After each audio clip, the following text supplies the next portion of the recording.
दोस्तों नमस्कार, आप देख रहे हैं बिंदास हरियाणा न्यूज। आज भाद्रपद शुक्ल पक्ष की षष्ठी तिथि और दिन शुक्रवार है। वहीं अंग्रेजी तारीख 29 अगस्त सन 2025 है।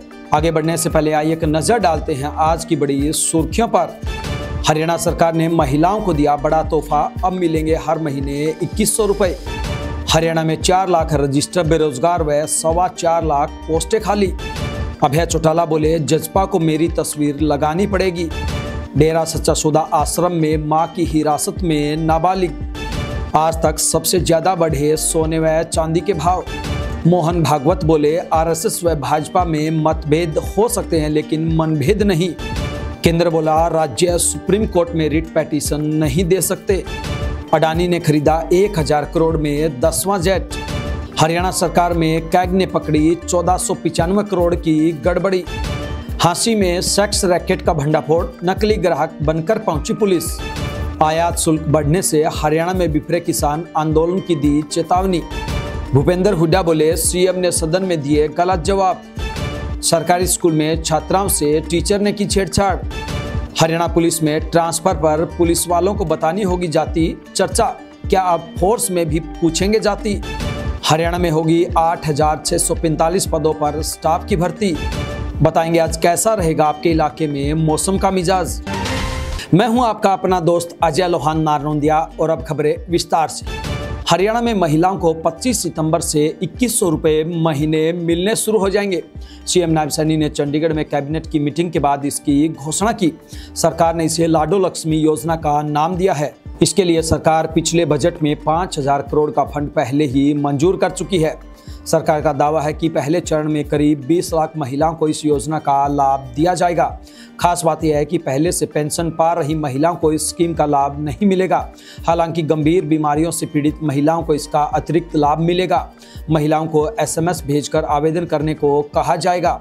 इसके लिए एक मोबाइल ऐप भी लॉन्च किया जाएगा। सरकार ने कहा है कि 6 से 7 दिन में इसके लिए गजट नोटिफिकेशन हो जाएगा। भाजपा 2024 में हुए चुनाव के बाद करीब 10वें महीने इस योजना को लॉन्च कर रही है। हरियाणा में सभी सरकारी विभागों में कुल मिलाकर करीब 4,25,000 पद लंबे समय से खाली पड़े हैं, जबकि प्रदेश के 65 रोजगार कार्यालयों में करीब 4,04,000 बेरोजगार रजिस्टर्ड हैं। ये चौंकाने वाले आंकड़े सरकार के ही हैं। सिरसा से कांग्रेस की सांसद कुमारी शैलजा ने 11 अगस्त को लोकसभा में सवाल लगाया था। इसके जवाब में हरियाणा में सीएम नायब सिंह सैनी की अगुवाई वाली सरकार की ओर से यह जानकारी भेजी गई। आंकड़े बताते हैं कि शिक्षा विभाग से लेकर पुलिस तक में कर्मचारियों की कमी है। हरियाणा के सरकारी महकमों में जो पद खाली पड़े हैं उनमें से शिक्षकों के 16,840 पद से लेकर आंगनबाड़ी वर्कर के 2,856 और हेल्परों तक के 4,809 पद खाली हैं। प्रदेश सरकार ने हरियाणा कौशल रोजगार निगम के तहत करीब 1,29,000 कर्मी भर्ती किए हैं। हालांकि HKRN के तहत लगे कर्मियों को नियमित कर्मियों के मुकाबले काफ़ी कम वेतन मिलता है। इनेलो के राष्ट्रीय अध्यक्ष और एलनाबाद से पूर्व विधायक अभय सिंह चौटाला ने जेजेपी पर तंज कसा और जजपा को कटघरे में खड़ा किया। उन्होंने कहा कि जेजेपी वाले अब ताऊ देवीलाल की तस्वीर हटाकर ओम प्रकाश चौटाला जी की तस्वीर लगाने लगे हैं। आने वाले समय में ये मेरी तस्वीर भी लगाने पर मजबूर हो जाएंगे। अभय चौटाला ने बीजेपी सरकार पर सीधा वार करते हुए कहा कि हरियाणा के मुख्यमंत्री एक डम्मी मुख्यमंत्री हैं। हालात ये हैं कि उसकी बात पटवारी भी नहीं सुनता। उन्होंने कहा कि सरकार जनता की समस्याओं को सुलझाने में पूरी तरह विफल साबित हुई है। अभय चौटाला ने कहा कि बीजेपी को जिताने का काम कांग्रेस के वरिष्ठ नेता और पूर्व मुख्यमंत्री भूपेंद्र सिंह हुड्डा ने किया है। उन्होंने आरोप लगाया कि हुड्डा ने ईडी के डर से बीजेपी को जितवाने में मदद की थी। पंजाब एवं हरियाणा हाईकोर्ट ने एक मामले में आदेश दिया है कि डेरा सच्चा सौदा सिरसा में अपनी मां की कथित अवैध हिरासत में रखी गई नाबालिग बच्ची की काउंसलिंग PGI-MER चंडीगढ़ द्वारा तत्काल करवाई जाए। जस्टिस सुभाष महिला ने कहा कि बच्ची की कस्टडी से जुड़े मुद्दे पर उसकी काउंसलिंग करवाई जाए। इस संबंध में काउंसलिंग का शेड्यूल तैयार कर दोनों पक्षों के वकीलों को सूचित किया जाए। कोर्ट ने यह भी स्पष्ट किया कि काउंसलिंग का पूरा खर्च पिता यानी कि याचिकाकर्ता वहन करेंगे। यह मामला गोवा निवासी पिता साइप्रियानो ब्रिटो की ओर से दायर हैबियस कार्पस याचिका से जुड़ा है। आरोप लगाया कि उसकी बेटी को उसकी मां ने डेरा सच्चा सौदा आश्रम सिरसा में अवैध रूप से रोका हुआ है। चांदी आज अपने ऑल टाइम हाई पर पहुंच गई है। India Boolean and jewellers association के अनुसार आज चांदी की कीमत सुबह 1,16,525 रुपये प्रति किलोग्राम हो गई थी। हालांकि शाम को ये 1,15,870 रुपये प्रति 10 ग्राम पर बंद हुई। वहीं 24 रैकेट सोने का दाम 396 रुपये बढ़कर 1,08,084 रुपये प्रति 10 ग्राम पर पहुंच गया। कल सोना 1,0488 पर था। वहीं 8 अगस्त को गोल्ड ने 1,01,406 का ऑल टाइम हाई बनाया था। आरएसएस प्रमुख मोहन भागवत ने कहा कि भाजपा और संघ में कोई विवाद नहीं है। हमारे भाजपा सरकार ही नहीं, सभी सरकारों के साथ अच्छे संबंध रहे हैं। हमारे बीच मतभेद हो सकते हैं लेकिन मनभेद नहीं है। सरकार में फैसले लेने के सवाल पर भागवत ने कहा कि यह कहना गलत है कि सरकार में सब कुछ संघ तय करता है। हम सलाह दे सकते हैं लेकिन फैसले वे ही लेते हैं। हम तय करते तो इतना समय नहीं लगता। संघ प्रमुख प्रधानमंत्री से 6 दिन पहले 75 वर्ष के हो जाएंगे। 75 साल की उम्र में रिटायर होने के सवाल पर भागवत ने कहा कि मैंने कभी नहीं कहा कि मैं रिटायर हो जाऊंगा या किसी और को 75 साल की उम्र में रिटायर हो जाना चाहिए। हम वही करेंगे जो संघ हमें कहेगा। पीएम सीएम को जेल जाने पर पद से हटाने वाले नए बिल पर संघ प्रमुख ने कहा कि नेतृत्व करने वाले नेताओं की छवि साफ होनी चाहिए। इस पर कानून बने या नहीं ये संसद तय करेगी। आरएसएस के 100 साल पूरे होने पर दिल्ली के विज्ञान भवन में 3 दिवसीय संवाद कार्यक्रम आयोजित किया गया। केंद्र सरकार ने कहा कि राष्ट्रपति और राज्यपाल की विधानसभा से पास बिलों पर कार्रवाई के खिलाफ राज्य सुप्रीम कोर्ट में रिट पिटीशन दायर नहीं कर सकते। केंद्र ने कहा कि राज्य सरकारें अनुच्छेद 32 का इस्तेमाल नहीं कर सकती क्योंकि मौलिक अधिकार आम नागरिकों के लिए होते हैं, राज्यों के लिए नहीं। सॉलिसिटर जनरल तुषार मेहता ने कहा कि राष्ट्रपति जानना चाहती है कि क्या राज्यों को ऐसा अधिकार है। उन्होंने यह भी कहा कि अनुच्छेद 361 के अनुसार राष्ट्रपति और राज्यपाल अपने फैसलों के लिए कोर्ट में जवाबदेह नहीं होते। केंद्र ने तर्क दिया कि कोर्ट राष्ट्रपति या राज्यपाल को कोई निर्देश नहीं दे सकती क्योंकि उनके फैसले न्यायिक समीक्षा के दायरे में नहीं आते। वहीं कोर्ट ने कहा कि यदि कोई राज्यपाल 6 महीने तक बिल लंबित रखता है तो यह भी सही नहीं है। सीजेआई BR गवई की अध्यक्षता वाली 5 जजों की बेंच ने राज्य सरकारों की तरफ से भेजे बिलों पर राज्यपालों और राष्ट्रपति के साइन करने के लिए डेडलाइन लागू करने वाली याचिका पर सुनवाई की। बिलियनियर उद्योगपति गौतम अडानी ने अमेरिकी विमान कंपनी बोइंग से 737 मैक्स 8 BBJ सीरीज का लग्जरियस बिजनेस जेट खरीदा है। इसकी कीमत करीब 1,000 करोड़ रुपए है। यह लंदन तक नॉन स्टॉप उड़ान भर सकता है जबकि अमेरिका कनाडा तक एक बार ईंधन भरने के बाद पहुंच सकता है।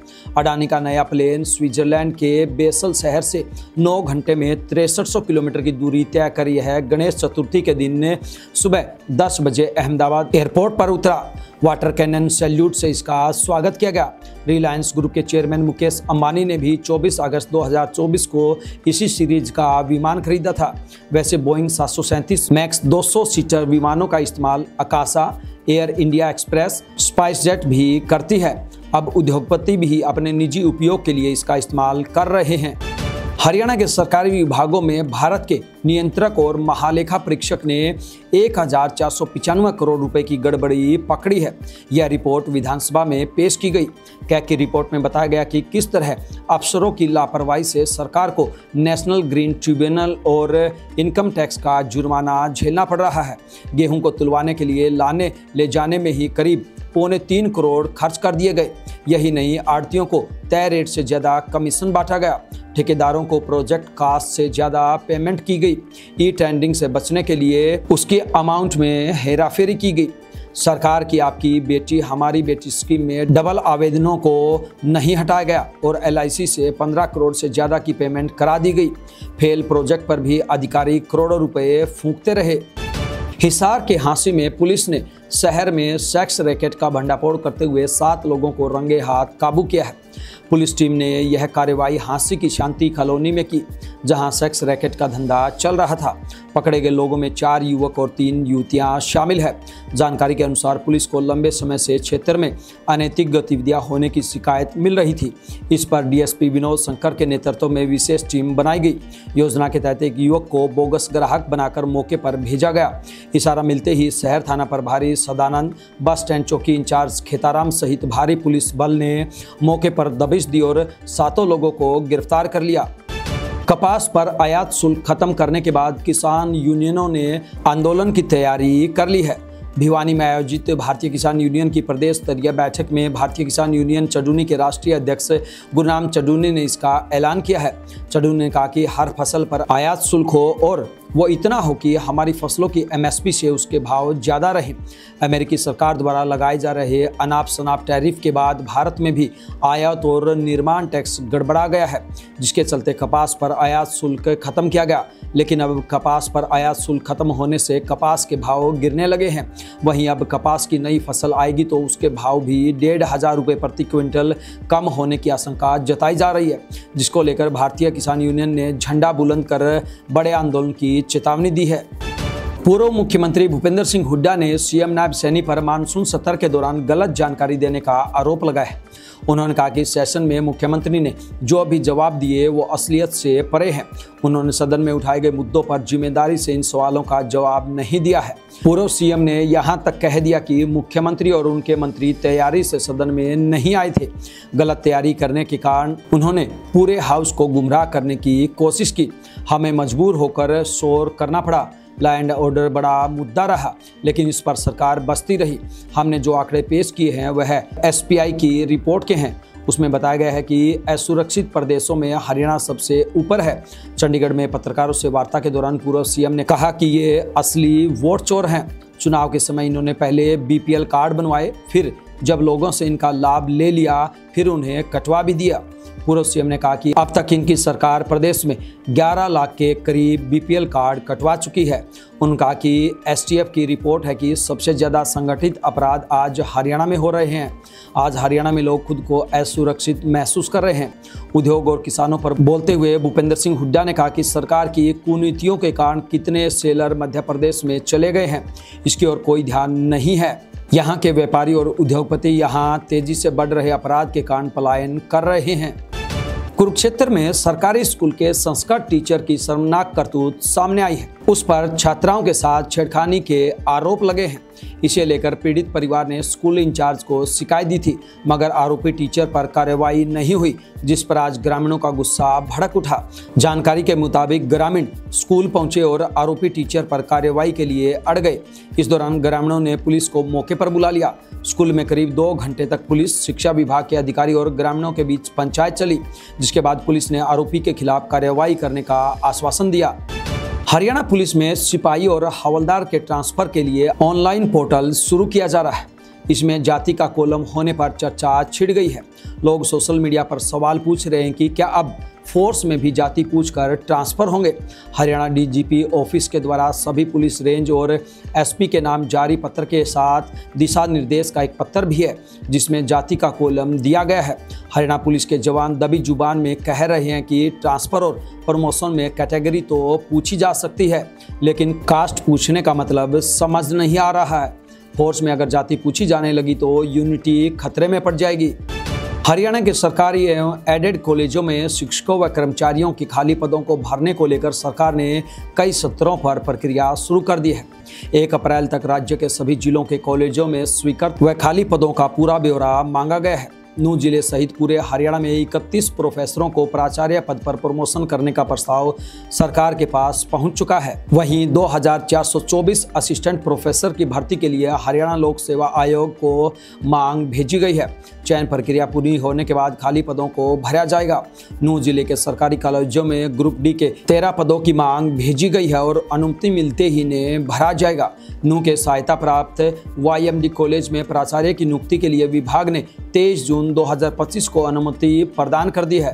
रेगुलर प्राचार्य की नियुक्ति के बाद ही शिक्षण एवं गैर शिक्षण कर्मचारियों की रिक्तियों पर भर्ती प्रक्रिया शुरू होगी, क्योंकि हरियाणा से संबंध महाविद्यालय यानी कि सेवा सुरक्षा नियम 2006 के अनुसार प्राचार्य चयन समिति का अनिवार्य सदस्य होता है। हरियाणा के सरकारी और निजी कॉलेजों में अधिकारी और कर्मचारियों की भारी कमी बनी हुई है। कुल 274 कॉलेजों में अधिकारियों कर्मचारियों के 15,668 पदों में से 8,645 पद खाली पड़े हैं। यह जानकारी विधानसभा मानसून सत्र में उच्चतर शिक्षा मंत्री महिपाल ढांडा ने नूंह विधायक आफ्ताब अहमद की तरफ से पूछे गए अतारांकित सवाल के जवाब में दी। आंकड़ों से पता चलता है कि सबसे गंभीर स्थिति क्लास 1 अधिकारियों की है। प्रदेश के कुल 274 कॉलेजों में से 158 कॉलेजों में क्लास 1 के पद खाली हैं। खास बात यह है कि 100 से ज़्यादा कॉलेजों में प्रिंसिपल ही नहीं है। केवल 116 कॉलेजों में ही क्लास 1 अधिकारी कार्यरत हैं। तो चलिए अब जानते हैं आपके इलाके में आज कैसा रहेगा मौसम का मिजाज।